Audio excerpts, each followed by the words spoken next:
जब हम 5 गांवों का प्रस्ताव लेके गए थे वहां तक सरलता थी, वो ठीक बात है। हमने युद्ध को टालने का प्रयास किया। हमें युद्ध नहीं लड़ना, हम युद्ध लड़ सकते हैं पर हमें युद्ध नहीं लड़ना। और उस युद्ध को टालने के लिए मैं दूत बना और मैं गया। मैंने इतना तक प्रस्ताव दे दिया है, दुर्योधन ये युद्ध नहीं होगा, केवल 5 गांव दे दो।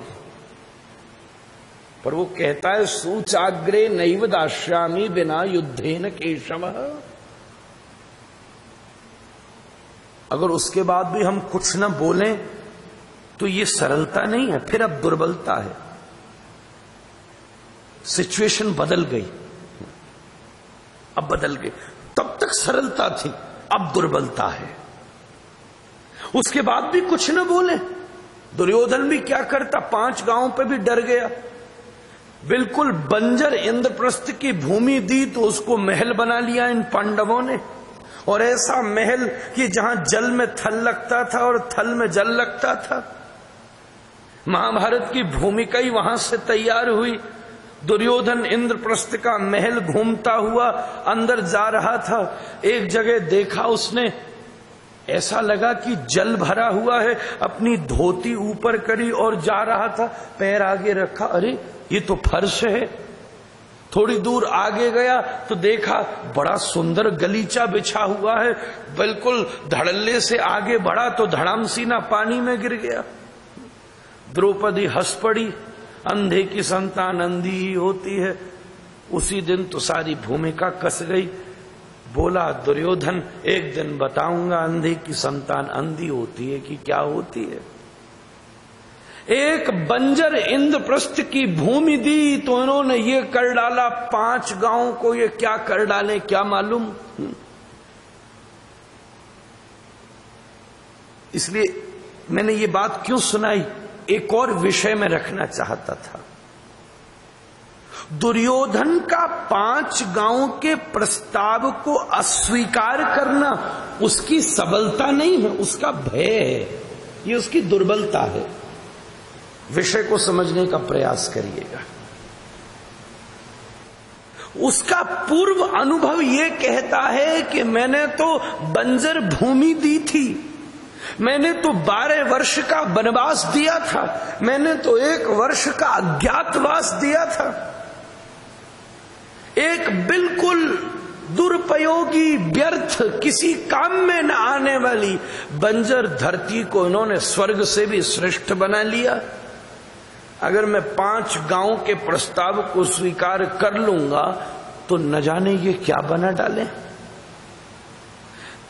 इस प्रस्ताव की अस्वीकृति ये दुर्योधन की सबलता नहीं है, ये दुर्योधन की दृढ़ता नहीं है, उसकी पावर, उसकी स्ट्रेंथ को प्रस्तुत नहीं कर रही, बल्कि कहीं न कहीं उसके छुपे हुए भय को प्रस्तुत कर रही है। वो दुर्बल है, नहीं मैं 5 गांव भी कैसे दे दूं, ये क्या कर डालेंगे। हमारे द्वारा ये प्रस्ताव रखना हमारी सरलता है, पर इस प्रस्ताव की अस्वीकृति करने के बाद भी अगर हम पीछे हट जाएं तो ये हमारी सरलता नहीं है, ये हमारी दुर्बलता है। तुझे बड़ा होना था तो उस समय बड़ा होता। अब समय बदल गया, अब परिस्थिति बदल गई। 2 दिन से यही चर्चा चल रही थी, धर्म किस समय में कैसा लागू हो। क्षेत्रे क्षेत्रे धर्म कुरु, कौन सी बात किस समय में लागू होगी, ये बहुत बड़ी विवेक का विषय है। हर बात हर समय में लागू नहीं हो सकती।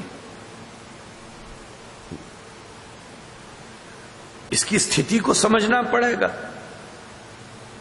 श्री कृष्ण ने स्पष्ट कह दिया, गुरु कहते उसको हैं जो दर्पण दिखा देता है। दर्पण किसे कहते हैं, जो सच्चाई दिखा देता है। आप सोचे बैठे हो मैं बड़ा सुंदर लग रहा हूं, दर्पण के पास गए तब याद आई, और नहीं भाई इतनी देर की मेरी कल्पना व्यर्थ थी।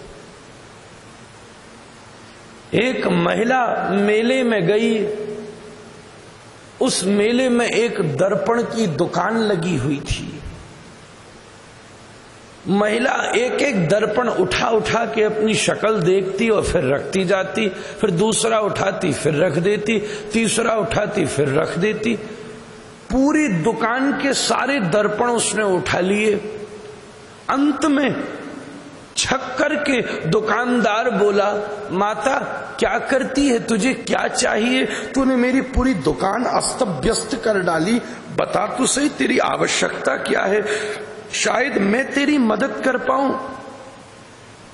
महिला बोली, आज से 20 साल पहले गांव में मेला लगा था, उसमें ठीक इसी जगह एक दर्पण की ही दुकान लगी थी। मैंने दर्पण खरीदा था, पर जैसे पहला दर्पण उठा के अपनी शक्ल देखी थी आनंद आ गया था, पर आज दर्पणों में तो मुझे वो शक्ल ही नहीं दिख रही। मैं इन दर्पणों में वो शक्ल ढूंढ रही हूं। दुकानदार ने माथा पीट लिया, माता दर्पण वही है, तेरी शक्ल बदल गई है। अब वो 20 साल वाली नहीं रही, हाईवे खराब हो गया है, इसमें बहुत खड्डे हो गए, स्पीड ब्रेकर्स आ गए। पहले तो बिल्कुल एक्सप्रेस वे था, अब रास्ते में परिवर्तन आ गया। गात्रम संकुचितम गतिर्विगलिता भ्रष्टा च दंतावली दृष्टिर्नश्यति वर्धते वधिरता वक्त्रम च लालायते। स्थिति बदल गई है, उसे बड़ा अफसोस हुआ। श्री कृष्ण ने उसकी स्थिति का निर्णय किया। तू सबसे पहले यह समझ, तू खड़ा कहां है। तूने कुछ अचीव नहीं किया, तू भी बहुत नीचे है। ये तेरे हृदय की सज्जनता नहीं है, ये तेरे हृदय की विशालता नहीं है, ये तेरे हृदय की दिव्यता नहीं है, ये तेरे हृदय की दुर्बलता है। क्षुद्रम, इसलिए तो कृष्ण कह रहे हैं भाई इस हृदय की दुर्बलता का त्याग कर।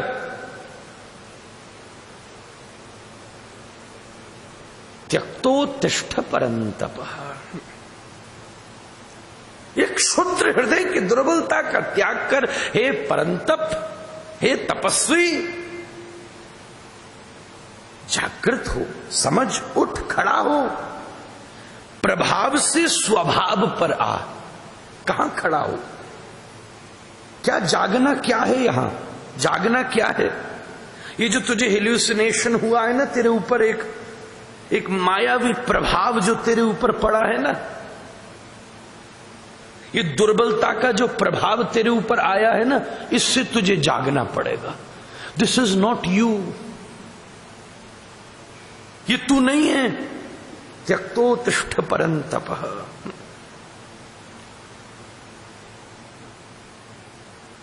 सोते समय की हुई क्रिया का अपराध नहीं है। मैं सो रहा था, मुझे पता नहीं चला।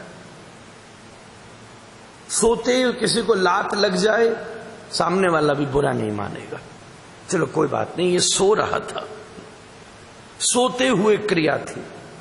स्वप्न में कुछ प्रतिक्रिया हो गई।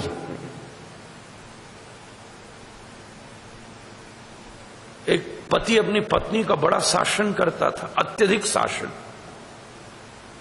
वो रात में सपना देखती है, अब सुबह तो डरती थी, ज्यादा कुछ बोलती नहीं थी, तो दिन भर की ख्वाहिशें सपने में ही पूरी होती हैं।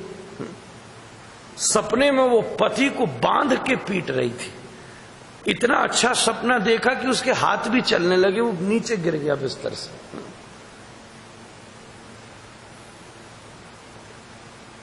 असल बात यह है,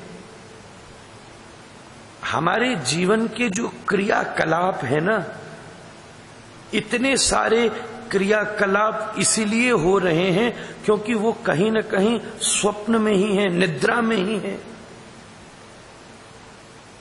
इनर अनकॉन्शियसनेस, यहां भेद कॉन्शियसनेस और अनकॉन्शियसनेस का है।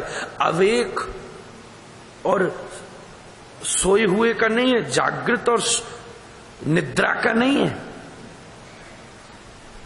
बहुत सारे जीवन में ऐसे कृत्य हैं जो हम कर रहे हैं, अगर हम जागृत होते तो हम खुद ही नहीं कर सकते थे।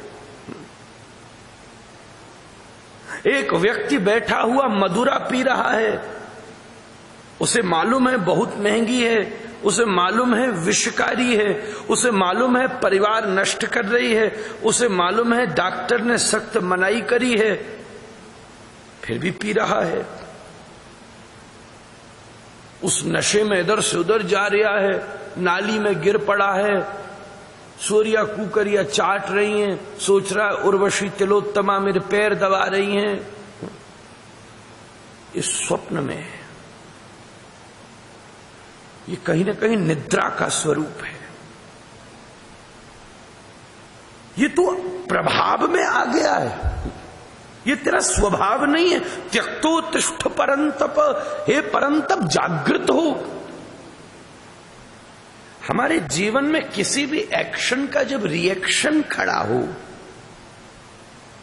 तो वो रिएक्शन करते समय इस बात का विचार अवश्य कर लेना चाहिए कि ये रिएक्शन मैं अपने स्वभाव जनित स्वरूप से कर रहा हूं कि परिस्थिति के प्रभाव से कर रहा हूं। परिस्थिति का प्रभाव क्षणिक है और स्वभाव खतरनाक है। अगर क्रोध भी परिस्थिति अनुसार आया तो कहीं ना कहीं मान्य हो जाएगा, वो सबको आ सकता है। पर अगर क्रोध स्वभाव तक घात कर गया है तो दीमक ने पूरी लकड़ी खा ली है, बदलनी पड़ेगी। ये स्वभाव जनित और प्रभाव जनित। अगर कोई गृहस्थ में है, सहचरी के संग है, उस समय अगर काम का प्रभाव है तो शास्त्र भी उसको मान्य मानता है। पर अगर काम उसके स्वभाव में है तो विषय खतरनाक है।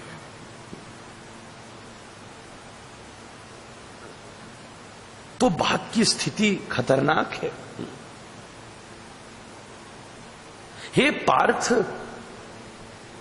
तू जिस विषय को कह रहा है ये विषय तेरा स्वभाव नहीं है, तू ऐसा था नहीं, मैं तुझे अच्छी तरह जानता हूं।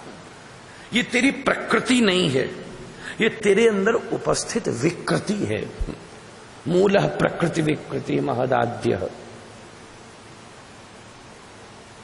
क्योंकि सांख्य योग शुरू हुआ है, सांख्य में प्रकृति और विकृति का जो भेद व्यक्त किया है उसका गंभीरतम विश्लेषण हो जाएगा। ये तेरी प्रकृति नहीं है, तेरे ऊपर विषय और समय का प्रभाव है। धर्म वो नहीं है जो प्रभाव देता है, विभाव देता है, अनुभव देता है। धर्म वो है जो भाव तक प्रभावित करता है। धर्म अगर कथा सुनकर केवल प्रभाव हुआ तो कथा अधूरी रह गई, बात बनी नहीं। प्रभाव तो व्यक्ति गाड़ी से भी हो जाता है, घड़ी से भी हो जाता है, लौकिक वस्तुओं से भी हो जाता है, कथा से भी हो गया। कौन सी बड़ी बात हो गई, पर असर तब हुआ जब कथा सुनकर वो भावान्वित हुआ,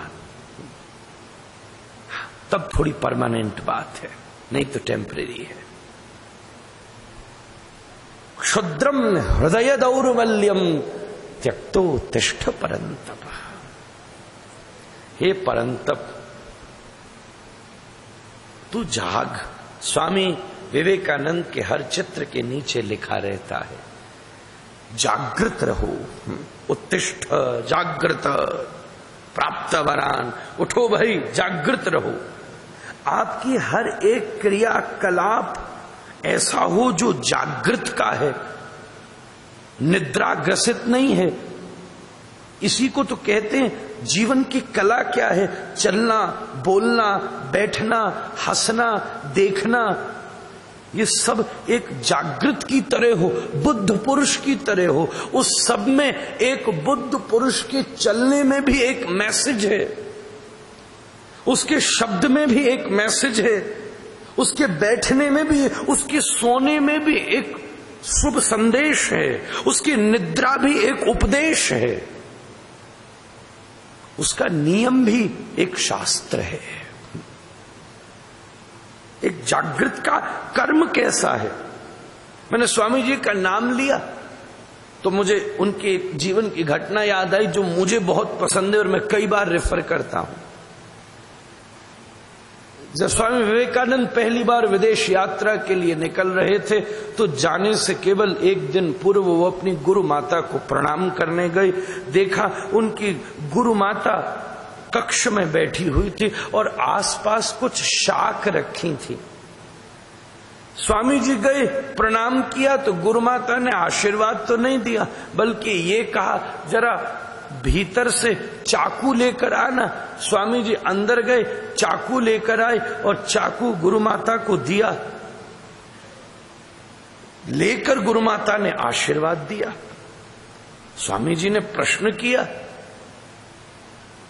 एक बुद्ध पुरुष का सामान्य कार्य भी असाधारण होता है, आपने मेरे से ये कार्य क्यों कराया, मुझे समझ नहीं आया। वो चाकू लेकर आशीर्वाद क्यों दिया। जब स्वामी जी ने चाकू दिया था तो उस समय जो चाकू का पैना भाग होता है जिसमें धारी होती है, जिससे साग कटती है, जिससे फल कटता है, उसको तो स्वामी जी ने पकड़ लिया और जिसमें लकड़ी का खांचा लगा होता है वो गुरु माता की तरफ आगे कर दिया, जिसको उन्होंने पकड़ लिया और फिर आशीर्वाद दिया। गुरु माता बोली, मैं तेरा यही परीक्षण कर रही थी, मैं यही जान